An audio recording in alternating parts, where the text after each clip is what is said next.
Cuando estaba en un viaje de negocios, mis padres vendieron mi casa para pagar las deudas de juego de mi hermano Rodrigo. Lo descubrí cuando regresé y encontré a mi madre guardando mis pertenencias personales en cajas de cartón en el garaje. ¿Era eso? ¿O que le rompieran las piernas a tu hermano?, me dijo sin siquiera levantar la vista, como si estuviera hablando del clima. Además, tú tienes buen trabajo. Puedes conseguir otra casa. Rodrigo no tiene esas oportunidades. Vi mis libros, mis fotos, mis recuerdos de toda una vida apilados como basura entre herramientas viejas y latas de pintura. Mi hermano estaba sentado en el sofá de la sala, jugando videojuegos, como si nada hubiera pasado. Cuando me vio entrar, ni siquiera pausó el juego. «Ah, ya llegaste. Mamá te explicó, ¿verdad? No te preocupes, cuando gane en el casino la próxima vez te devuelvo el dinero», dijo con esa sonrisa arrogante que conocía desde la infancia. Lo que ninguno de ellos sabía era que esa casa no era solo mi hogar. Era el único patrimonio que me quedaba de mi abuela, quien me la había dejado específicamente a mí en su testamento, y había documentos que lo comprobaban. Pero había algo más que no sabían. Durante estos años trabajando en el extranjero como consultora financiera, había aprendido exactamente cómo destruir la estabilidad económica de una familia de manera completamente legal. Mi historia con Rodrigo había sido siempre la misma. Él destruía, yo pagaba las consecuencias. Durante toda nuestra infancia y adolescencia, mis padres Carlos y Beatriz habían vivido con una regla simple. Rodrigo podía hacer lo que quisiera porque los hombres necesitan libertad para encontrarse a sí mismos, mientras que yo debía ser responsable, estudiosa y siempre estar disponible para arreglar los desastres que él creaba. Cuando Rodrigo chocó el carro de papá a los 18 años porque había estado bebiendo, yo tuve que vender mi computadora para ayudar a pagar el deducible del seguro. Cuando fue expulsado de 2 universidades por no asistir a clases, usaron mis ahorros para la universidad para pagar las multas por cancelación tardía de matrícula. Cuando perdió 3 empleos consecutivos por llegar tarde o no presentarse, yo trabajé doble turno en un café para ayudar con los gastos de la casa. El patrón era siempre el mismo. Rodrigo metía la pata, mis padres entraban en pánico, y yo era la solución automática. Fernanda es muy inteligente, ella puede resolver esto, decían. Fernanda es fuerte, puede sacrificarse por la familia. Durante años acepté este papel, pensando que así demostraba amor familiar. Qué ingenua había sido. La gota que colmó el vaso llegó hace 3 años, cuando decidí mudarme al extranjero para aceptar un trabajo mejor pagado en una consultora internacional. Mis padres me rogaron que me quedara. «¿Quién va a ayudarnos con Rodrigo si tú no estás?», me preguntó mi madre llorando. «Es tu hermano, tienes la responsabilidad de cuidarlo». Rodrigo, por su parte, me dijo que era una egoísta por abandonar a la familia. Pero yo ya estaba harta. Me fui a trabajar a Chile, luego a Colombia, construyendo mi carrera, y por primera vez en mi vida, guardando dinero para mí misma. Durante 3 años solo los llamaba en fechas especiales, enviaba algo de dinero para emergencias reales, pero me mantuve firme en mi decisión de no ser el banco personal de Rodrigo. Aparentemente, sin su red de seguridad económica, Rodrigo había empeorado. Según supe por algunos vecinos cuando llegué, había empezado a apostar en serio hace 2 años. Primero fueron las cartas con los amigos, luego las apuestas deportivas en línea, finalmente el casino. Había perdido su trabajo en el taller mecánico del tío por faltar constantemente, y ahora tenía deudas con gente peligrosa. La casa que acababan de vender había sido mi refugio durante la infancia. Cuando mis padres peleaban por el dinero que Rodrigo gastaba, yo me encerraba en mi habitación a estudiar. Cuando Rodrigo traía amigos que se burlaban de mí por ser la nerda de la familia, encontraba paz en el pequeño jardín trasero que mi abuela había cuidado con tanto amor. Esa casa contenía todos mis recuerdos genuinamente felices. Ahora esos recuerdos estaban siendo empacados en cajas de cartón mientras la familia que había comprado mi casa revisaba las habitaciones con su agente inmobiliario, planeando qué cambios harían. Habían pagado mucho menos de lo que valía la propiedad, porque mis padres necesitaban vender rápido. El dinero había ido directamente a pagar las deudas más urgentes de Rodrigo con los prestamistas. Esa noche, en el hotel donde tuve que hospedarme porque ya no tenía hogar, tomé una decisión. Saqué mi laptop y comencé a investigar. Como consultora financiera especializada en análisis de riesgo crediticio, tenía acceso a herramientas y conocimientos que una familia de clase media nunca se esperaría enfrentar. Primero verifiqué la legalidad de la venta. La casa había estado a mi nombre desde la muerte de mi abuela hace 5 años, pero mis padres habían logrado venderla porque yo les había dado poder notarial limitado para manejar el mantenimiento mientras estaba fuera del país. Técnicamente, habían actuado dentro de sus facultades legales, aunque hubieran violado completamente mi confianza. Después investigué las finanzas familiares. Carlos trabajaba como supervisor en una fábrica textil. Beatriz era secretaria en una escuela primaria. Tenían ingresos estables pero modestos, un crédito hipotecario por su propia casa, y ahora, gracias a las aventuras de Rodrigo, varias deudas de tarjetas de crédito que habían usado para cubrir pagos anteriores. Lo más interesante era la situación de Rodrigo. No solo tenía deudas de juego, sino que había firmado como aval de un préstamo para un negocio de venta de autos usados que había quebrado 6 meses después. Sus socios habían desaparecido, dejándolo responsable de una deuda considerable con el banco. Mientras revisaba toda esta información, mi teléfono sonó. Era mi madre. Fernanda, mija, sé que estás molesta, pero necesitamos hablar. Rodrigo dice que puede conseguir trabajo en una empresa de su amigo, pero necesita dinero para comprar herramientas. Solo serían $2,000. Colgué el teléfono sin responder. Al día siguiente, mis padres aparecieron en el hotel. Mi padre se veía avergonzado. Mi madre venía con su habitual estrategia de lágrimas y chantaje emocional. «No podemos perder a Rodrigo», lloró mi madre. «Esos hombres dijeron que si no paga pronto van a lastimarlo. Es tu hermano, Fernanda. La familia se ayuda, como cuando ustedes me ayudaron a mí, vendiendo mi casa sin consultarme», respondí fríamente. «Eso es diferente», intervino mi padre. «Tú puedes salir adelante sola. Rodrigo nos necesita. ¿Y yo no los necesitaba a ustedes?» «Tú siempre has sido independiente», dijo mi madre. «Desde niña fuiste así. Rodrigo es más sensible, más vulnerable». En ese momento entendí que para ellos yo nunca había sido una hija que mereciera protección, sino una herramienta para proteger a su verdadero hijo. Rodrigo era el niño eterno que necesitaba cuidados.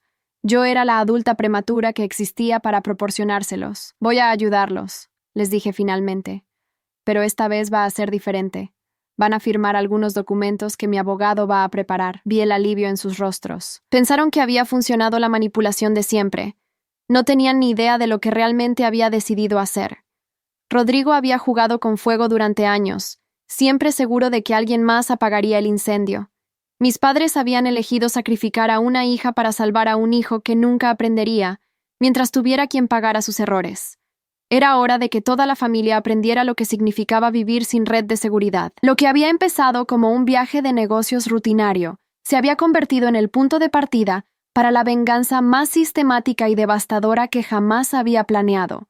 Y lo mejor de todo era que iba a ser completamente legal. Tenía ahorros, tenía conocimientos, tenía conexiones profesionales, y por primera vez en mi vida, tenía la determinación de usarlo todo para enseñarles exactamente qué se siente ser traicionado por la familia. La guerra que Rodrigo había comenzado con su egoísmo estaba a punto de terminar, y yo iba a ser quien definiera los términos de la rendición. La reunión con mis padres fue el miércoles siguiente en la oficina del abogado que había contratado. Les había dicho que necesitábamos formalizar un préstamo familiar para ayudar a Rodrigo. Algo que sonaba razonable y responsable. Lo que no sabían era que el licenciado Herrera era especialista en recuperación de activos y había estructurado los documentos exactamente como yo le había solicitado. «Es solo un formalismo», les expliqué mientras firmaban, «para protegernos a todos legalmente». El contrato establecía que cualquier dinero que yo prestara para las deudas de Rodrigo tendría como garantía la casa familiar, y que si no se pagaba en los plazos establecidos, yo tendría derecho a ejecutar la garantía. Firmaron sin leer los detalles, desesperados por conseguir el dinero. Rodrigo llegó tarde a la cita, como siempre. Entró con esa actitud despreocupada que tanto me irritaba, como si fuéramos a discutir el menú de la cena en lugar de su futuro financiero. «¿Ya arreglaron todo?», preguntó sentándose en la silla sin saludar al abogado. «Necesito el dinero hoy porque tengo una oportunidad de inversión que no puedo perder». «¿Otra inversión?», le pregunté. «¿Como el negocio de autos que quebró?». «Eso fue mala suerte», respondió encogiéndose de hombros. «Esta vez es diferente. Un amigo tiene contactos en el casino. Dice que puede conseguirme información privilegiada sobre las mesas». El silencio que siguió fue ensordecedor. Hasta mis padres parecían horrorizados. «Rodrigo», murmuró mi padre, «dijiste que el dinero era para herramientas de trabajo. Bueno, técnicamente es para trabajar. Trabajar en recuperar todo lo que he perdido». Fue en ese momento que supe que había tomado la decisión correcta. Rodrigo no solo no había aprendido nada, sino que planeaba usar el dinero que sus padres habían conseguido vendiendo mi casa para seguir apostando. «Perfecto», Dije con una sonrisa que heló la habitación. Entonces procedamos. Transferí $50,000 a la cuenta de Rodrigo ese mismo día. Era una cantidad enorme para alguien como él, suficiente para pagar todas sus deudas y tener un excedente considerable. Mis padres estaban eufóricos, pensando que había resuelto todos los problemas de la familia de un solo golpe. Lo que no sabían era que los $50,000 venían con condiciones muy específicas. Tenía acceso completo a los movimientos de esa cuenta a través del banco, y había contratado a un investigador privado para documentar exactamente cómo Rodrigo gastaba cada centavo. Durante las siguientes 2 semanas, observé fascinada cómo mi hermano repetía exactamente los patrones que había esperado. Primero pagó las deudas más urgentes, lo cual le dio una falsa sensación de seguridad. Luego comenzó a invertir el resto. El investigador me enviaba reportes diarios con fotos y videos. Rodrigo en el casino hasta altas horas de la madrugada. Rodrigo apostando en peleas de gallos clandestinas. Rodrigo prestándole dinero a otros apostadores con la ingenua esperanza de que le devolverían más de lo que había dado. Para el día 14, había perdido 45,000 de los $50,000. Mi teléfono sonó esa noche. Era Rodrigo, y por primera vez en años lo escuché genuinamente desesperado. Fernanda, necesito que me transfieras más dinero. Solo 10,000 más. Tengo una estrategia nueva que es infalible. ¿Qué pasó con los 50,000 que te di hace 2 semanas? Hubo contratiempos, pero ahora sé exactamente qué estaba haciendo mal. ¿Apostando? Un silencio largo. ¿Cómo sabes eso? Porque no soy idiota, Rodrigo. Sabía exactamente qué ibas a hacer con ese dinero desde el momento en que mencionaste tus inversiones. Entonces, ¿por qué me lo diste? Porque necesitaba evidencia documentada de que eres incorregible. Ahora la tengo. Colgué el teléfono y esperé. No tuve que esperar mucho. A la mañana siguiente, mis padres aparecieron en mi hotel. Mi madre venía llorando. Mi padre se veía derrotado. Rodrigo nos contó lo que pasó, comenzó mi padre. Dice que perdió el dinero, pero que fue solo mala suerte. No fue mala suerte, respondí mostrándoles las fotos que el investigador había tomado. Fue exactamente lo que sabíamos que iba a pasar. Mi madre se quedó pálida viendo las imágenes de Rodrigo en el casino. Pero él nos dijo que había encontrado trabajo. Rodrigo les ha estado mintiendo durante años. El único trabajo que ha tenido ha sido sacarles dinero a ustedes. No puedes ser tan cruel con tu hermano, me dijo mi madre con voz quebrada. Está enfermo. La adicción es una enfermedad. Tienen razón, acordé. Es una enfermedad. Pero una enfermedad que ustedes han estado alimentando cada vez que lo rescatan de las consecuencias de sus decisiones. Saqué una carpeta con documentos que había preparado. Estos son todos los préstamos, pagos y rescates financieros que ustedes han hecho por Rodrigo en los últimos 10 años. La suma total es de $120,000. Mi padre tomó los papeles con manos temblorosas. No teníamos idea de que fuera tanto. Y esto, continué sacando otra carpeta, es todo lo que yo he contribuido a esta familia en el mismo periodo. $200,000 entre pagos directos, regalos, gastos médicos que cubrí y el valor de mi casa que vendieron sin mi permiso. El silencio en la habitación era absoluto. La diferencia, continué, es que yo nunca les pedí nada a cambio. Ni reconocimiento, ni agradecimiento, ni siquiera que dejaran de sacrificarme por Rodrigo. Fernanda, mija, murmuró mi madre. No sabíamos. Claro que sabían. Simplemente eligieron ignorarlo porque era más cómodo. Mientras yo fuera la hija responsable que siempre resolvía los problemas, ustedes podían seguir fingiendo que Rodrigo era solo un joven confundido en lugar de un hombre adulto destruyendo a su familia. Mi padre se sentó pesadamente en la silla. ¿Qué quieres que hagamos? Nada, respondí. Ya no quiero que hagan nada, pero sí quiero que entiendan las consecuencias de sus decisiones. Saqué el último documento de mi carpeta. Este es el contrato que firmaron la semana pasada. Como Rodrigo no puede devolver el préstamo, y no creo que lo haga en el futuro, voy a ejercer mi derecho a ejecutar la garantía. ¿Qué significa eso?, preguntó mi madre. Significa que su casa ahora es mía. El color se desvaneció completamente del rostro de mi padre. No puedes hacer eso. Es nuestra casa. Era su casa. Ahora es mía, legalmente. Firmaron los documentos voluntariamente. ¿Pero dónde vamos a vivir?, lloró mi madre. No lo sé. Quizás Rodrigo puede conseguir trabajo real por primera vez en su vida y ayudarlos. O quizás pueden pedirle a la familia que tanto los apoya en sus decisiones sobre Rodrigo que los ayude ahora. Me levanté y comencé a guardar mis documentos. Tienen 30 días para desocupar la propiedad. El proceso de desalojo ya está en marcha. Fernanda, por favor, suplicó mi padre. Somos tu familia. Me detuve en la puerta y los miré por última vez como sus padres. No, ustedes son la familia de Rodrigo. Yo fui solo la cuenta bancaria. Durante los siguientes días, mi teléfono no paró de sonar. Llamadas desesperadas de mis padres, mensajes furiosos de Rodrigo, incluso algunos tíos y primos tratando de interceder. Todos con el mismo argumento, que estaba siendo demasiado dura, que la familia se perdona todo, que Rodrigo podía cambiar si le daba otra oportunidad. Pero hubo una llamada que sí contesté. Era mi prima Leticia, hija de la hermana de mi madre, quien siempre había sido como una hermana mayor para mí. Fernanda, escuché lo que pasó. Solo quería decirte que era hora. ¿Era hora? Que alguien pusiera límites en esa casa. He visto durante años cómo Rodrigo destruía todo mientras tú pagabas los platos rotos. Tus papás no van a entenderlo ahora, pero quizás sea lo mejor que les pudo pasar. ¿Tú crees? Sé que sí. Mi hermano era igual que Rodrigo. Mis papás lo rescataron durante 20 años hasta que perdimos la casa familiar. Fue solo cuando tocó fondo real que finalmente buscó ayuda profesional. Esa conversación me dio la paz que necesitaba para seguir adelante con mi plan. El día de la mudanza llegó más rápido de lo que esperaba. Me presenté en la casa familiar a las 8 de la mañana con la empresa de mudanzas que había contratado y un cerrajero para cambiar las cerraduras. Mis padres habían empacado lo esencial, pero se movían como zombies. Rodrigo no estaba por ningún lado. Aparentemente había desaparecido cuando se dio cuenta de que esta vez no había escape. ¿De verdad vas a hacer esto?, me preguntó mi madre mientras los trabajadores cargaban sus pertenencias en el camión. Esto ya está hecho, respondí. La pregunta es, ¿qué van a hacer ustedes ahora? No tenemos dinero para rentar algo decente, murmuró mi padre. Entonces, quizás sea hora de que Rodrigo contribuya económicamente por primera vez en su vida. Está desaparecido. No hemos sabido de él desde que le dijimos lo de la casa. No me sorprendió. Era típico de Rodrigo huir cuando las cosas se ponían difíciles, dejando que otros lidiaran con las consecuencias de sus acciones. Hay un cuarto de servicio detrás de la casa, les dije finalmente. Pueden quedarse ahí temporalmente mientras encuentran algo permanente. Sin electricidad ni agua corriente, pero tiene techo.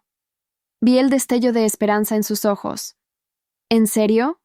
Sí, pero con condiciones. Nada de Rodrigo en la propiedad. Si aparece, llamo a la policía y cada mes van a pagarme renta, aunque sea simbólica. ¿Cuánto? Lo que puedan. El punto no es el dinero. Es que entiendan que nada en la vida es gratis. Aceptaron sin dudarlo. Era mejor que la calle. Esa noche, sola en la casa que ahora era oficialmente mía, recorrí cada habitación. Mi antigua habitación, donde había pasado incontables noches estudiando, mientras escuchaba a mis padres discutir sobre los gastos de Rodrigo. La sala donde había celebrado mis graduaciones con parientes que preguntaban más por mi hermano que por mis logros. La cocina donde había preparado tantas cenas familiares mientras Rodrigo salía a divertirse sin responsabilidades. Ahora todo esto era mío.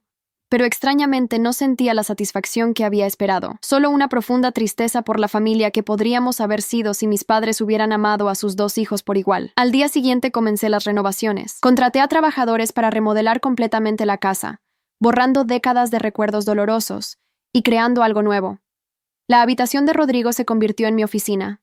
El comedor donde había sido ignorada tantas veces se volvió mi biblioteca personal. Mientras tanto, mis padres se adaptaban a su nueva realidad en el cuarto de servicio. Carlos seguía trabajando en la fábrica, Beatriz en la escuela, pero ahora todo su salario se iba en gastos básicos sin el colchón económico que yo había proporcionado durante años. La verdadera prueba llegó 2 meses después, cuando Rodrigo finalmente apareció. Estaba en mi jardín una mañana cuando escuché gritos desde el cuarto de servicio. Mi hermano había vuelto, probablemente sin dinero y esperando que mis padres lo rescataran como siempre. Salí de la casa y caminé hacia el ruido. Rodrigo estaba parado frente al cuarto de servicio, gritándole a nuestros padres. ¿Qué significa esto? ¿Por qué están viviendo en este lugar? Fernanda ejecutó la garantía, explicó mi padre con voz cansada. Perdimos la casa porque no pudiste pagar el préstamo. Eso es ridículo. Es solo dinero. Pueden conseguir más. Fue en ese momento que me vio. Su expresión cambió de frustración a furia pura. ¡Tú! ¡Esto es tu culpa! Le lavaste el cerebro a nuestros padres. Hola, Rodrigo, le dije con calma. Veo que tus inversiones no funcionaron. Dame mi casa de vuelta. Tu casa nunca fue tuya. Era mía desde que murió la abuela. Eres una maldita. No puedes hacer esto a tu familia. ¿Mi familia? ¿Te refieres a la misma familia que vendió mi casa sin consultarme para pagar tus deudas de juego? Rodrigo se acercó amenazadoramente. Va a ser mejor que arregles esto, Fernanda. ¿O te va a pesar? ¿Me estás amenazando en mi propia propiedad? Te estoy advirtiendo. Saqué mi teléfono y marqué el número de la policía. Necesito reportar a un intruso que está haciendo amenazas en mi domicilio. No puedes llamar a la policía a tu hermano, gritó mi madre. Puedo, y lo estoy haciendo. Rodrigo no está autorizado a estar en esta propiedad. La policía llegó en 15 minutos. Rodrigo trató de explicarles que era una disputa familiar, pero yo tenía todos los documentos legales que probaban que la propiedad era mía y que él no tenía derecho a estar ahí. Señor, necesita retirarse, le dijo el oficial. Si regresa sin autorización, será arrestado por allanamiento. Mientras se llevaban a Rodrigo, que seguía gritando amenazas e insultos, vi a mis padres parados en la puerta del cuarto de servicio. Por primera vez, creo que entendieron realmente quién era su hijo dorado. Nunca había visto a Rodrigo así, murmuró mi madre. Yo sí, respondí, cada vez que no conseguía lo que quería. La diferencia es que ahora ya no tienen cómo dárselo. Esa noche, mi padre tocó a mi puerta. Se veía envejecido, derrotado. ¿Podemos hablar? Lo invité a pasar. Se sentó en mi sala renovada, mirando alrededor con ojos que parecían ver todo por primera vez. Esta era la casa de tu abuela, dijo finalmente. Sí. Ella siempre dijo que tú eras especial, que ibas a llegar lejos. Llegué lejos, hasta que ustedes vendieron mi casa. No sabíamos, comenzó, pero se detuvo. No, sí sabíamos. Sabíamos que te estábamos lastimando, pero era más fácil lastimarte a ti que dejar que Rodrigo enfrentara las consecuencias. Fue la primera vez en mi vida que mi padre admitía la verdad sin excusas. ¿Por qué? Le pregunté. ¿Por qué era más fácil sacrificarme a mí? Porque tú eras fuerte. Porque sabíamos que podías sobrevivir sin nosotros. Rodrigo siempre fue débil y pensamos que sin nuestra ayuda se destruiría completamente. Y en lugar de eso, nos destruyó a todos. Mi padre asintió con lágrimas en los ojos. Tu madre y yo hemos estado hablando. Queremos ir a terapia familiar. Queremos entender cómo llegamos a esto. ¿Y Rodrigo? Rodrigo va a tener que arreglárselas solo, por primera vez en su vida. Era un comienzo. No significaba perdón inmediato, ni que fuéramos a volver a ser una familia feliz, pero era reconocimiento. Era responsabilidad. Pueden quedarse en el cuarto de servicio todo el tiempo que necesiten, le dije, pero con las mismas condiciones. Y si realmente van a terapia, pagaré las sesiones. ¿Por qué harías eso después de todo lo que te hicimos? Porque a diferencia de ustedes, yo sí entiendo lo que significa ser familia. No se trata de rescatar a alguien de sus errores. Se trata de ayudarlos a crecer. Los meses siguientes fueron difíciles, pero esperanzadores. Mis padres comenzaron terapia individual y familiar. Lentamente, comenzaron a entender los patrones destructivos que habían creado y mantenido durante décadas. Rodrigo, por otro lado, se había ido del pueblo. Según rumores, estaba en la capital, viviendo en las calles y aún apostando con cualquier dinero que conseguía. Algunas veces llamaba a mis padres pidiendo dinero, pero por primera vez en sus vidas, le decían que no. Es lo más difícil que he hecho, me confesó mi madre después de una de esas llamadas.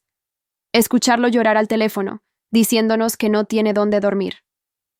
Pero entiendo que cada vez que lo rescatamos, lo estamos matando un poco más.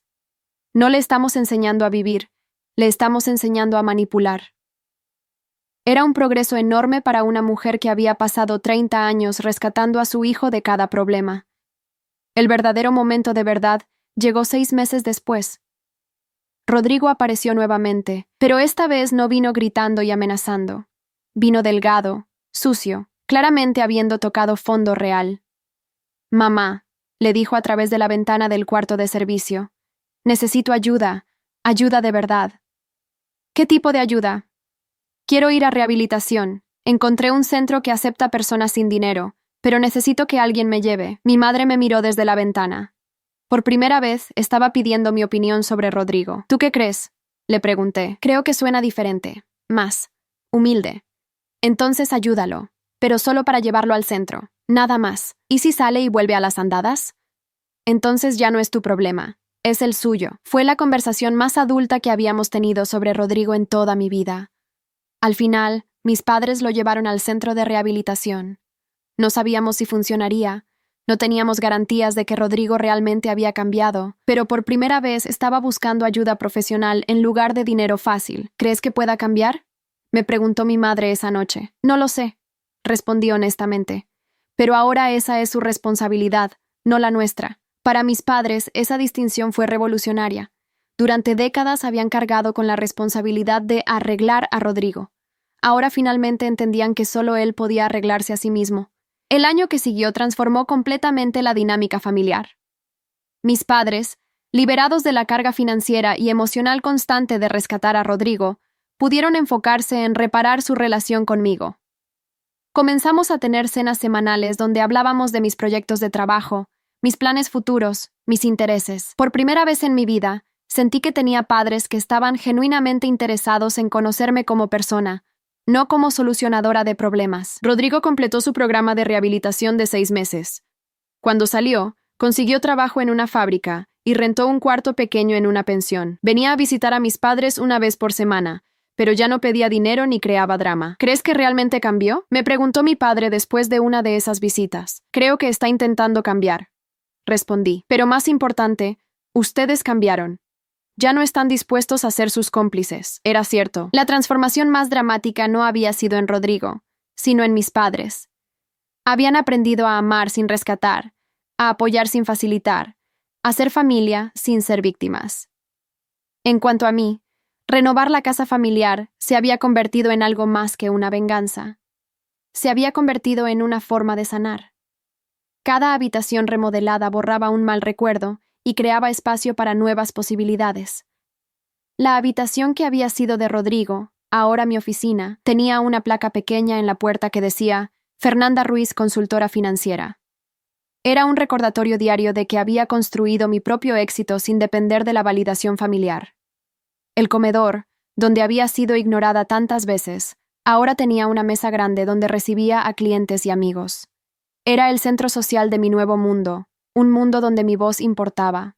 Y el jardín trasero, el refugio de mi abuela y mi infancia, lo había expandido y convertido en un espacio hermoso donde disfrutaba las tardes después del trabajo, leyendo o simplemente observando crecer las plantas que había sembrado con mis propias manos. Un año después de ejecutar la garantía de la casa, recibí una llamada inesperada. Era Rodrigo. Fernanda, ¿podemos vernos? Hay algo que necesito decirte. Accedí a encontrarnos en un café neutral, lejos de la casa y la carga emocional que representaba. Cuando llegó, casi no lo reconocí. Había ganado peso saludable, se veía limpio y cuidado, y por primera vez en años, no tenía esa mirada desesperada de alguien que está planeando cómo conseguir dinero. Quería agradecerte, comenzó sin preámbulos. ¿Agradecerme? Por no rescatarme, por obligarme a tocar fondo real. Me quedé callada, esperando a ver si era genuino o otra manipulación. En rehabilitación aprendí sobre la codependencia.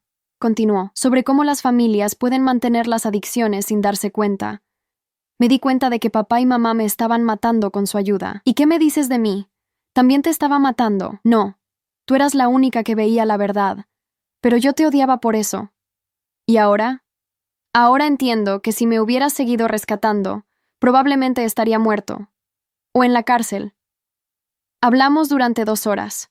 Por primera vez en nuestras vidas, tuvimos una conversación real entre hermanos adultos. No sobre dinero, no sobre problemas, sino sobre responsabilidad, crecimiento y familia. ¿Crees que algún día podremos ser realmente hermanos?, me preguntó al final. Creo que ya empezamos a hacerlo, respondí, pero va a tomar tiempo, y va a requerir que mantengas los cambios que has hecho. Lo entiendo, y no espero perdón inmediato. Solo quería que supieras que estoy intentando ser mejor. Eso es todo lo que puedo pedir. Cuando nos despedimos, por primera vez en años, fue con un abrazo. No el abrazo obligatorio de las reuniones familiares, sino el abrazo tentativo de 2 personas que están aprendiendo a conocerse de nuevo.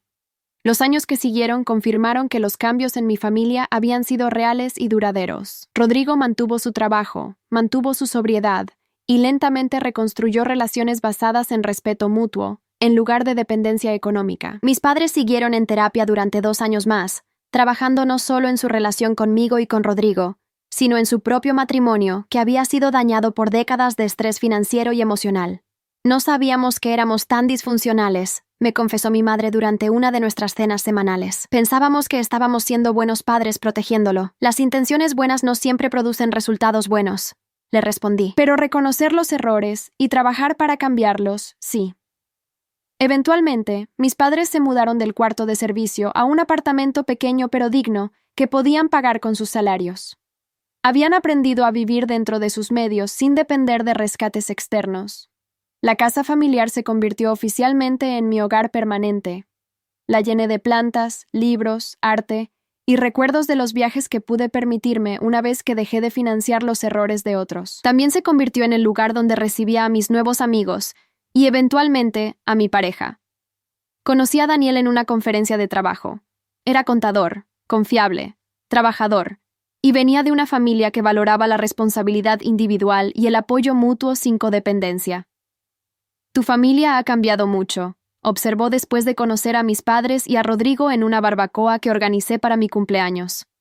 «Tuvimos que tocar fondo para encontrarnos», le expliqué, «pero creo que somos más fuertes ahora». «¿Te arrepientes de haber sido tan dura?»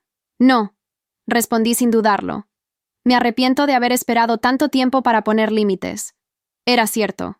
La venganza que había planeado con tanto cuidado se había transformado en algo mucho más valioso. Una familia funcional, no perfecta, porque ninguna familia lo es, pero funcional. Rodrigo siguió sobrio, siguió trabajando y eventualmente conoció a una mujer en su grupo de apoyo que entendía los desafíos de la recuperación. Se casaron en una ceremonia pequeña y sencilla que pagaron ellos mismos. Mis padres se jubilaron con pensiones modestas, pero suficientes para vivir dignamente. Aprendieron a disfrutar su vejez, sin la constante ansiedad de preguntarse qué problema les traería Rodrigo cada semana. Y yo construí una vida basada en mis propios méritos, rodeada de personas que me valoraban por quien era, no por lo que podía hacer por ellos. La venganza más perfecta no había sido quitarles su casa o su dinero. Había sido obligarlos a enfrentar la realidad de sus decisiones y darles la oportunidad de elegir cambiar. Y habían elegido bien. 5 años después del día en que encontré mis pertenencias empacadas en cajas en el garaje, me senté en el jardín de la casa que ahora era verdaderamente mía. Daniel estaba preparando la cena en la cocina, mis padres venían en camino para nuestra cena familiar semanal, y Rodrigo había llamado para avisar que traería postre que él mismo había hecho. Era una escena que habría sido imposible de imaginar durante los años en que fui la hija invisible que pagaba por los errores de su hermano.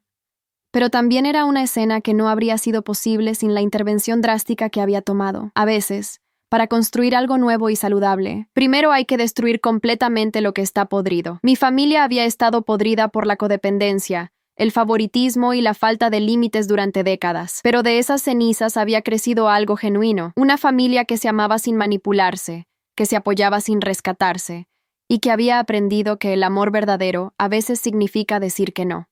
Mi teléfono sonó. Era un mensaje de mi prima Leticia. Vi las fotos de tu barbacoa de cumpleaños en Facebook. Qué hermoso ver a toda tu familia tan feliz y saludable.